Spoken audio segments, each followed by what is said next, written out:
దేవాది దేవుడైన ప్రభు నామానికి వందనాలండి. నా ఆత్మీయులైన మీ అందరికీ కూడా దేవుని పేరిట హృదయపూర్వక వందనాలు చెల్లిస్తున్నాను. మరొక ధ్యానాంశం ద్వారా ఈ విధంగా కూడుకోవడానికి దేవుడిచ్చిన చక్కటి సమయాన్ని మనమందరూ కూడా సద్వినియోగం చేసుకోవాలని దేవుని పేరిట మనవి చేసుకుంటూ, ఇదేనా నేను ఎన్నుకున్న టాపిక్ బాధల్లో, శ్రమల్లో, శోధనలో భక్తులు పలికిన మాటలు మనకి ఆదర్శం కావాలి. బాధలు, శోధనలు, ప్రతికూల పరిస్థితులు ఎదురైనప్పుడు భక్తులందరూ కూడా దేవుణ్ణి ఏమాత్రము కూడా తోలనాడలేదు, దేవుని మీద ఏమాత్రం కూడా నిందలు వేయలేదు, దేవుణ్ణి ఏమాత్రం కూడా వారు తగ్గించలేదు. శ్రమల్లో, శోధనలో, బాధల్లో వారు దేవుణ్ణి ఆశ్రయిస్తూ దేవుని నుండి వచ్చే గొప్ప ఆదరణ, కృప పొందుకున్నట్లుగా దేవుని యొక్క జీవ గ్రంథము ఆదికాండం నుండి ప్రకటన గ్రంథం వరకు చదివితే మనకి అర్థమవుతుందండి. అయితే ఈ దినాన్న చిన్న చిన్న కష్టాలు వచ్చినప్పుడు మాత్రమే మనము ఎంతో డేలా పడిపోతున్నాము, డిప్రెషన్లోకి వెళ్ళిపోతున్నాము. ఇంకా దేవుడు నన్ను మర్చిపోయాడు, దేవుడికి నేను జ్ఞాపకం లేదు, దేవుడు ఉన్నాడా అనే లెవెల్కి మన ఆత్మీయ స్థితి వెళ్ళిపోతుంది. ఆ పరిస్థితులు గుండా వెళ్తున్న నాకు ఈ మాటలు చాలా ఆదరణను, బలాన్ని చేకూర్చినాయండి. కాబట్టి ఇదేనా ఆ మాటలు ఈ విధంగా బాధల్లో, శ్రమల్లో, వేదనలో, తట్టుకోలేని పరిస్థితుల్లో ఉన్న అనేక మందికి నాలాగే ఆదరణగా దేవుని మాటలు గొప్ప ధైర్యంగా ఉండాలని ఈ టాపిక్ ఎన్నుకోవడం జరిగింది. కాబట్టి ప్రియులారా, ప్రతి ఒక్కరూ కూడా శ్రద్ధతో దేవుని వాక్యం వినాలని దేవుని పేరట కోరుచున్నానండి. భక్తుల జీవితాలు మనకి చాలా ఆదర్శవంతమైనవండి. ఎందుకంటే వారు దేవుని పట్ల ఉన్న నమ్మకత్వాన్ని, దేవుని పట్ల ఉన్న వాళ్ళ డెడికేషన్ని, దేవుని పట్ల నిరీక్షణను వారు చివరి వరకు కూడా కొనసాగించారండి. వారికి వచ్చిన కష్టాలు, బాధలు, శోధనలు మనం చూసినప్పుడు మనమైతే తట్టుకోలేమండి. అటువంటి సేవకులు కూడా, అటువంటి ప్రవక్తలు కూడా ఇంకా ఈ కాలము తరువాత, ఈ కాలంలోనే లేరు, ఈ కాలం తర్వాత ఉంటారు అని నేనైతే అనుకోవట్లేదండి. అటువంటి మంచి మంచి వ్యక్తులను దేవుడు తనకు ప్రవక్తులుగా, భక్తులుగా, పరిచారకులుగా దేవుడు ఎన్నుకున్నాడు. ప్రియులారా, 12 మంది అపొస్తలులను చూసుకున్నట్లయితే వారిలో ఉన్న సాహసము, దేవుని పట్ల వారికి ఉన్న గౌరవం, మర్యాద, వారు దేవుణ్ణి అర్థం చేసుకున్నంతగా ఎవరు కూడా అర్థం చేసుకోలేదని చెప్పవచ్చండి. నిజంగా వారు మానవ మాత్రులే, మనలాంటి మనుషులే. అయినప్పటికీ కూడా దేవుని పట్ల వారు ఎంత అవగాహన కలిగి దేవుణ్ణి ఎంత గొప్పగా అర్థం చేసుకుని దేవుని ప్రేమిస్తున్నారు అనేది ఇంకా దేవుని వాక్యము డెప్త్లోకి వెళ్తుంటే మనకి అర్థమవుతుందండి. భక్తులు ఎవరు కూడా తమకు పెద్ద పెద్ద కష్టాలండి, మనకులా చిన్న చిన్న కష్టాలు కాదు వారు అనుభవించింది. ప్రాణాపాయ స్థితికి వెళ్ళిపోయినప్పటికీ కూడా, రాళ్లతో కొట్టబడినప్పటికీ కూడా, ఎన్నో హింసలు, బాధలు, చిరఛేదనాలు, 12 మంది అపొస్తలుని ఎన్నో విధాలుగా సజీవంగానే వారిని చంపినప్పటికీ కూడా వారిని దేవుణ్ణి స్తుతించినట్లుగా, దేవుణ్ణి మహిమపరిచినట్లుగా మనము దేవుని జీవ గ్రంథంలో చూస్తున్నాం. ప్రియులారా, మరి వారి యొక్క త్యాగము, వారి యొక్క నడవడిక, ప్రవర్తన, మాదిరి మనందరికీ ఆదర్శమే కదండి. ఎంతోమంది ఆదర్శం అని చెప్పుకుంటాం. వాళ్ళు మాకు ఇన్స్పిరేషన్, వీళ్ళు మాకు ఇన్స్పిరేషన్ అని చెప్పుకుంటాం. కానీ వారు మానవ మాత్రులే. దేవుడు కష్టపడినంతగా, దేవుని యొక్క ఎన్నికలో భక్తులు కష్టపడినంతగా నిజంగా వీరందరి కష్టాన్ని చూస్తే పక్కన పెట్టాలని చెప్పవచ్చండి. ఎందుకంటే దేవుని కోసము నిజంగా దేవుని జీవ గ్రంథంలో రాయబడిన వారు దేవుని కొరకు తమ జీవితాలని పణంగా పెట్టారండి. వారి అందరి యొక్క జీవితాలు ఇది నాకు బాధలో ఉన్న నాకు, శ్రమల్లో ఉన్న నాకు మంచి ఆదరణను, ధైర్యాన్ని ఇచ్చిందండి. కాబట్టి ఎంతమంది ఇది బాధల్లో, వేదనలో, ఇంకా ప్రమాదపు అంచుల్లో చివరి దశకు చేరుకున్నారు. నా జీవితం అయిపోయింది, ముగిసిపోయింది, నా జీవితము ఇంకా నా చేతుల్లో లేదు, ఇంకా నా జీవితం అయిపోయింది, ఇంకా నాకు మరణమే శరణ్యము అనుకుంటున్న వారందరికీ కూడా ఇదేనా దేవుడి మాటలు ధైర్యాన్ని ఇస్తాయని నేను గట్టి నమ్మకముతో ఈ మాటలు మీతో పంచుకుంటున్నానండి. ఎందుకంటే నా జీవితంలో అటువంటి ధైర్యాన్ని నేను పొందుకున్నాను.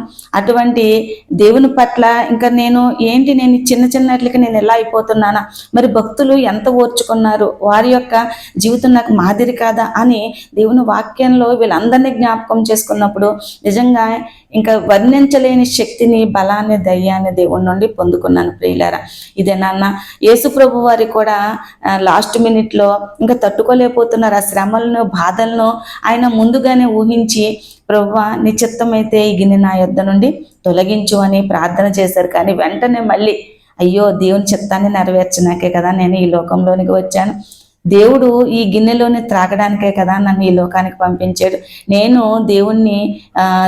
దేవునికి లోబడికి వచ్చాను కదా అని వెంటనే ఆయన గ్రహించుకొని ప్రభువా నీ చిత్తమైతే ఈ గిన్నె నా యుద్ధ నుండి తొలగించుమని ఆయన ప్రార్థించినట్లుగా ఆయన నా చిత్తము కాదు నీ చిత్తమే సిద్ధించుగా కానీ ప్రార్థించారండి. అవునండి, మన జీవితంలో దేవునిలో ఉన్నప్పుడు, మన జీవితంలో దేవుని యొక్క మార్గములో నడుస్తున్నప్పుడు, మన జీవితంలో ఎదురయ్యే ప్రతిదీ కూడా దేవుని చిత్తంలోనే మన దగ్గరికి వస్తుందండి. ఎందుకంటే ఎప్పుడైతే దేవుని మార్గంలో మనం నడుస్తున్నామో, దేవునికి అనుకూలంగా బ్రతుకుతున్నామో, దేవుని యొక్క చిత్తాన్ని నెరవేర్చడానికి మనం ప్రయత్నం చేస్తున్నామో, అప్పుడు మన జీవితంలో కష్టమైన, సుఖమైన, దుఃఖమైన, వేదనైనా, బాధనైనా ప్రతిదీ కూడా దేవుని అనుమతి ప్రకారంగానే మనలోనికి మన దగ్గరికి వస్తుందని మనము గ్రహించాలి. భక్తులందరూ కూడా ఈ విధమైన అనుభవాల గుండా వెళ్ళినప్పటికీ కూడా వారు దేవుని ఏమాత్రము కూడా తోలనాడలేదండి. దేవుని ఏమాత్రం కూడా నువ్వు నాకు ఎందుకు ఇలా చేసావు, నాకే ఎందుకు ఇలాగ చేసావు, నా జీవితంలో ఇన్ని కష్టాలు నేను తట్టుకోగలనా అసలు అని ఆయన్ని ప్రశ్నించలేదండి. అందుకనే విలాపాల్లో చెప్తున్నాడు, హృదయపూర్వకంగా దేవుడు ఏ వ్యక్తిని ఏం చేయడంటే బాధ పెట్టడంటే హృదయపూర్వకంగా కొన్ని పరిస్థితులు నా కొరకు నిలబడతారా లేదని కొన్ని విషయాలు మనం పరీక్షించవచ్చు. అంతే తప్ప మనం బాధపడుతుంటే చూస్తూ ఆనందించే దేవుడు మన దేవుడు కాదండి. దేవుడు మనిషి యొక్క కష్టాన్ని చూసి ఆనందించేవాడు దేవుడే కాదండి.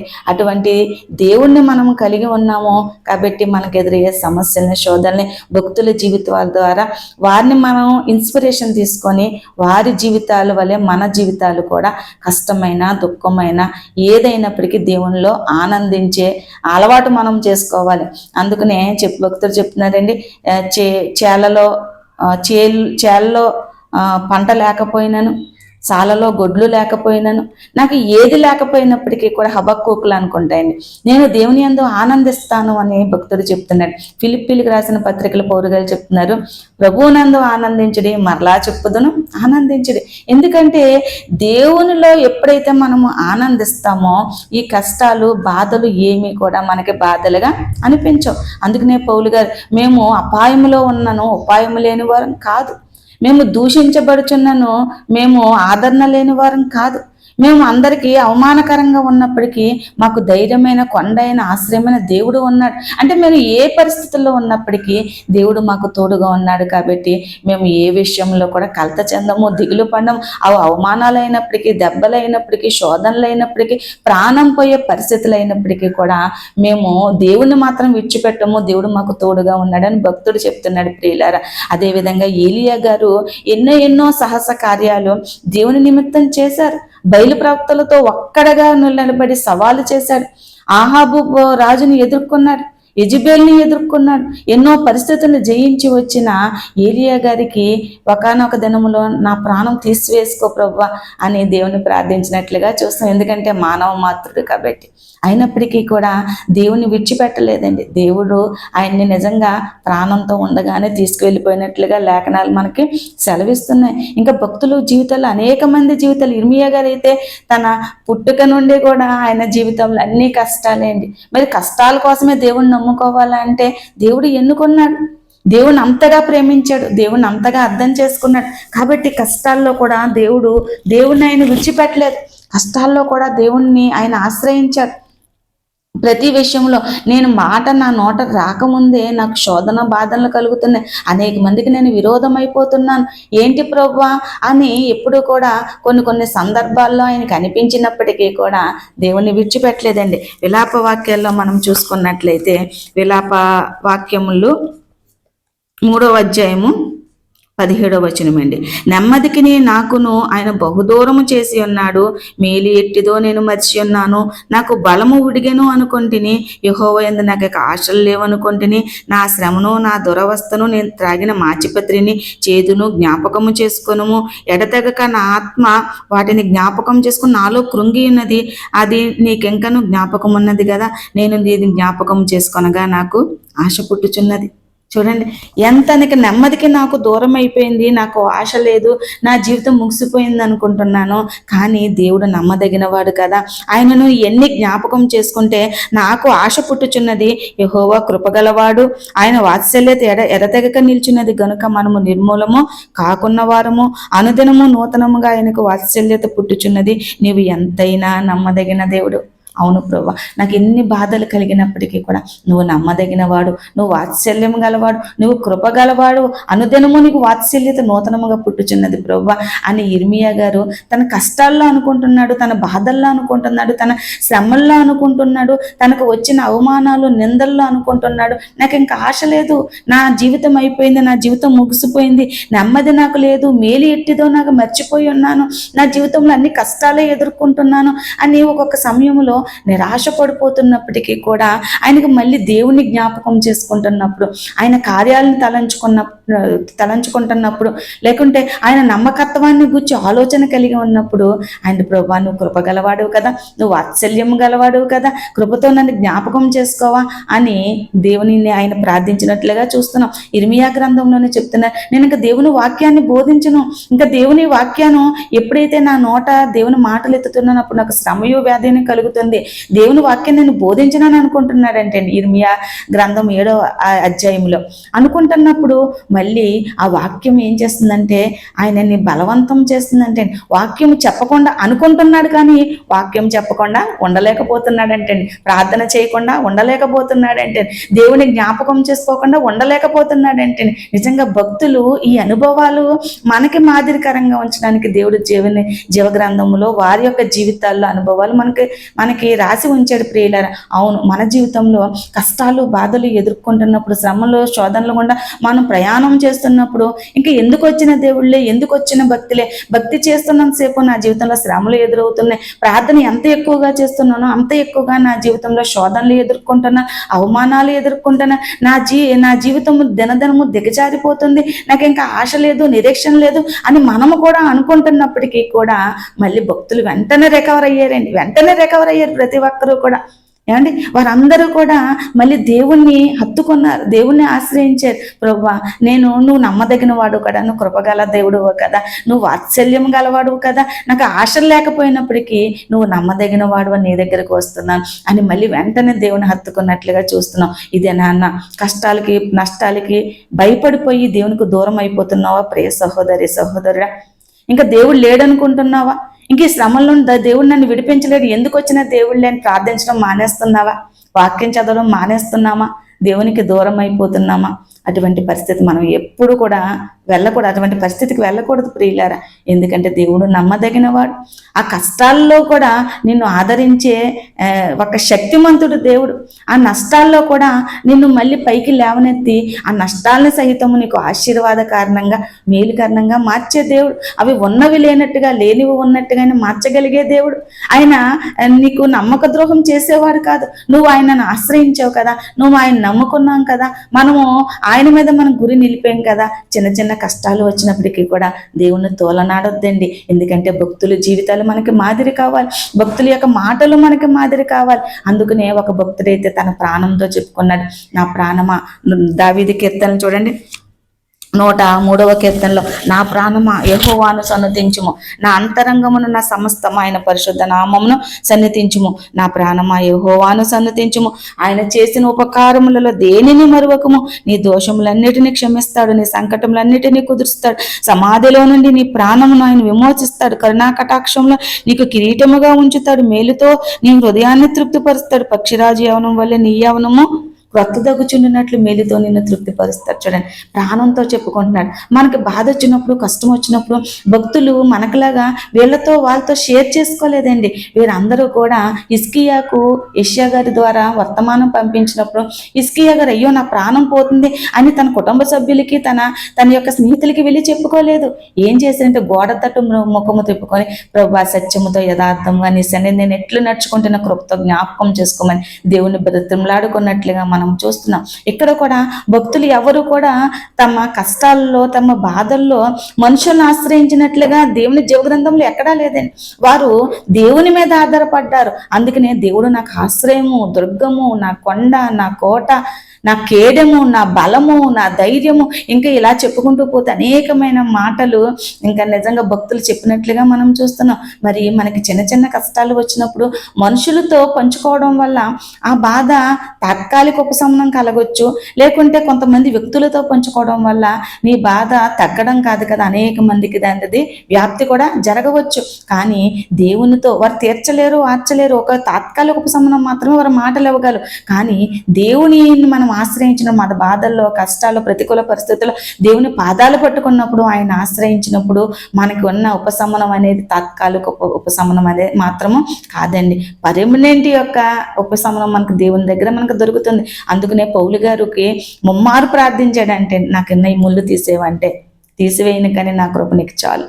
అంటే కష్టాలు ఉంటాయి, బాధలు ఉంటాయి. భక్తి జీవితం చేస్తున్నప్పుడు అనేక శ్రమలు అనుభవించి మనం దేవుని రాజ్యంలో ప్రవేశించాలని భక్తులు చెప్పినట్లుగా ఎదురవుతున్నప్పటికీ కూడా ఆయన కృప, ఆయన ధైర్యం, ఆయన తోడు, ఆయన ఆశ్రయము మనకు ఉన్నప్పుడు ఏవి కూడా మనకు కష్టంగా, బాధగా, దుఃఖముగా అనిపించవండి. కష్టాల్లో కూడా భక్తుల వల్ల మనం ఆనందిస్తాం, సంతోషిస్తాం, దేవుని గురించి మంచి మాటలు మాట్లాడతాం, దేవుని కష్టాల్లో మరింత దేవునికి సన్నిహితంగా ఉంటాం. నా జీవితంలో అయితే నేను గొప్ప సాక్ష్యం చెప్పాలండి. ఎందుకంటే నా జీవితంలో కష్టాలు, బాధల్లో ఉన్నప్పుడు మరింత దేవునికి దగ్గరగా ఉండడానికి నేను ప్రయత్నం చేస్తూ ఉంటాను.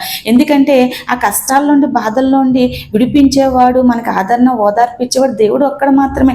దేవుని పాదాలు నాకు వీలైనంత వరకు, నాకు పని ఉంటే తప్ప మిగతా టైం అంతా దేవునితో గడపడానికి, దేవుని పాదాలు పట్టుకోవడానికి నేను ప్రయత్నిస్తాను. కారణం ఏంటంటే అనేక మారులు దేవుడు నన్ను ఆ కష్టాల నుండి, బాధల నుండి తప్పించాడు.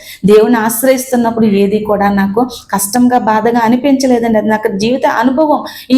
ఈ వాక్యం తీసుకోవడానికి కారణం ఏంటంటే, నా జీవితంలో కూడా తట్టుకోలేని పరిస్థితులు గుండా నేను వెళ్తున్నప్పుడు భక్తుల జీవితాలు నీకు మాదిరి కాదా అని దేవుడు నాతో వాక్యం ద్వారా మాట్లాడటం జరిగింది. అందుకనే మన ప్రాణంతో చెప్పుకోవాలి. మన కష్టం వచ్చినప్పుడు, బాధ వచ్చినప్పుడు, ఇంకా మనం తట్టుకోలేకపోవడం పరిస్థితులు వచ్చినప్పుడు వీళ్ళ దగ్గరికి, వాళ్ళ దగ్గరికి వెళ్ళడం కాదు, వీళ్ళ కాళ్ళకి ఫోన్లు చేయడం కాదని, నా ప్రాణమా నీవేళ కృంగి ఉన్నావు, నాలో నీవేళ తొందరపడుచున్నావు, దేవుని యందు నిరీక్షణ ఉంచుము, ఆయన నా రక్షణకర్త, నా దేవుడు, ఇంకనూ నేను ఆయన స్తుతిస్తాను.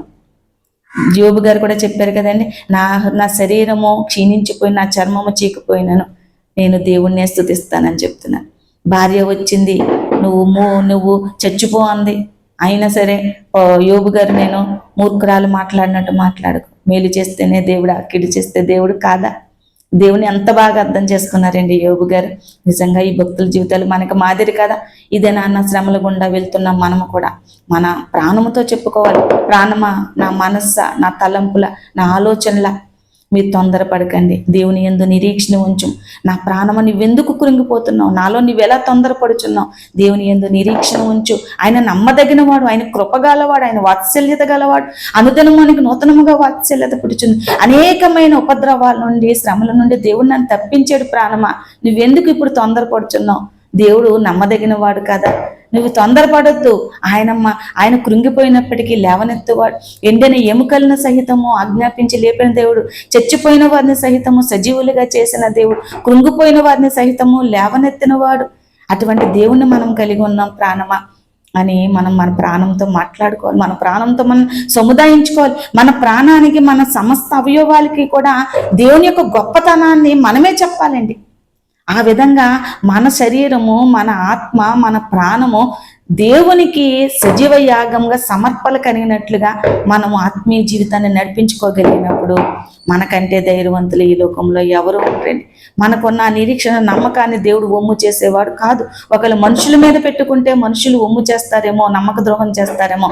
కానీ దేవుణ్ణి ఆశ్రయించినప్పుడు మన దేవుడు నమ్మదగిన వాడు. మన నమ్మకాన్ని ఒమ్ము చేయడు, కానీ మన నమ్మకాన్ని మరింత నమ్మకత్వం కలిగిన దేవుడుగా ఆయన నిరూపించుకుంటాడు. ప్రియులరా, అందుకని ఒక భక్తుడు పాట రాశాడు కదండి, ప్రాణమా